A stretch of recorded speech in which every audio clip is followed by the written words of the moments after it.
Fish pose, possibly one of my favorite transitions. We're going to end up being in extension of the thoracic spine, supported by our feet. So there's lots of pieces that need to fall into place here. Ultimately, I want my feet to land in between the spine and the medial border of the scapula. So I want to be in this space, all right? So if you feel the base of the scapula on your feet, it means you're not up high enough. Being up high enough is important for comfort, okay, for everybody. If you're down too low, it ends up being too intense to stay there for any length of time. My feet are huge. Where I was going with that was my feet, I want to end up with dorsiflexion as much as I can and with Joe resting on the ball of my feet. That will mean that my toes don't have to handle too much extension, okay? What happens is, as people are trying this out for the first time or, starting to practice it, oftentimes people end up with a lot of plantar flexion and then their toes have to do too much extension for it to work. So really think about driving your heels forward as you get set up into this, okay? So take an idea of where you're going with your feet, sort of get an idea of the distance. That's how far your feet are going to need to come backwards as you go. It all happens quite swiftly, and so I'll do it twice to show you. But essentially you want to tip, catch the back and the head. The head is very important. Step back where you need to go. Land your feet where they need to go. And as soon as you've got a little bit of weight, straighten your legs out and make sure you're driving with your heels to get there. Always make sure you support the head. And then we can settle in here for a little bit. I also like, one hand at a time, to give just a little bit of pressure to the shoulders, encouraging a little bit more movement of those ribs, a little bit more pressure into the rhomboids with my feet. It's also not uncommon to get some adjustments here from the ribs, okay? It's not our goal. We're not trying to get things to crack and adjust, but it does often happen, so don't be alarmed if it happens. Hold your ground, and then once the shoulders are settled in, I like to come to the neck and give a little squeeze to the neck, maybe even a little bit of traction here in this thoracic extension. Normally I would stay here for many minutes, okay? I will the second time round. For now, I'm going to show you how to get out of this. It might seem like it's going to be difficult. This is actually why I've got socks on. The socks will make it easier to get a little bit of a slide going on. Think about your knees lifting up. Try not to think so much about getting your feet out. Try to think mostly about lifting your knees up. So I sort of lift them up to begin with, crawl myself in just a little bit, lift the head, and then lift my knees all the way up and out. And then we fold or slide down onto the ground, okay? Then I would continue with neck work, chest work, whatever.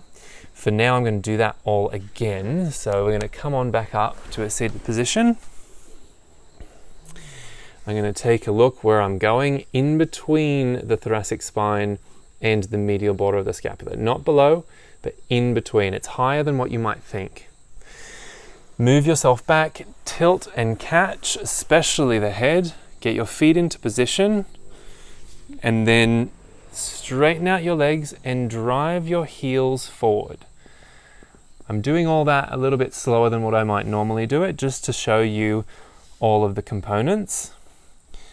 Take a grip of the head, make sure that there's not too much cervical extension. Add in a little bit of pressure on one side of the chest at a time. If this at any point is a lot to lift their head, if you're doing it on someone like me, who, as Joe will attest to, has a heavy noggin, then you might set up a blanket or a bolster or something on your legs in order to let their head rest on that. Okay. On the receiving end, when they're in the right spot, when the feet are in the right spot, this feels really quite supported, and it doesn't feel all that intense. especially compared to the intensity that you'll feel if the feet are too low. If the feet are really low, you'll feel extra sensation, and you'll also feel like your lower ribs are sort of being the thing that are being driven up into extension.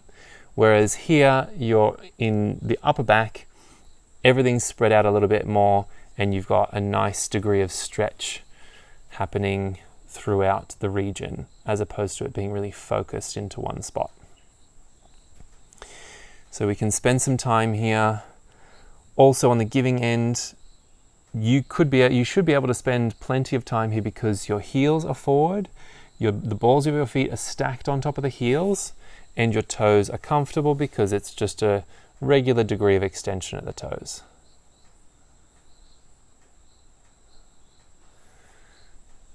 If you get any adjustments, then that's fine, but we're not trying for it. It's an added bonus if it happens. A little bit of traction for the cervical spine, a little bit of a squeeze here of the neck. Really nice touches you can integrate in here.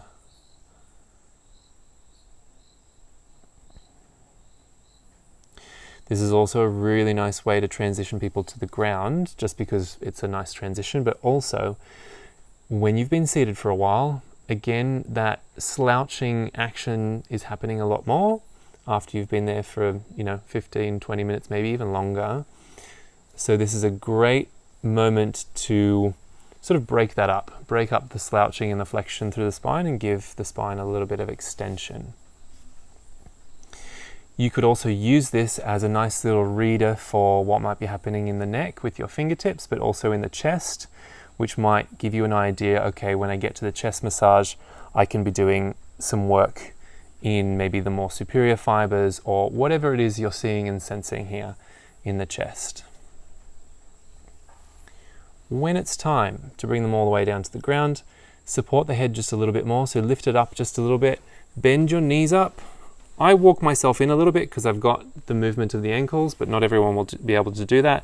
And then lift the knees up and out. And then we're all the way down. Give that a whirl. There's lots of moving parts here, so try it many times, okay?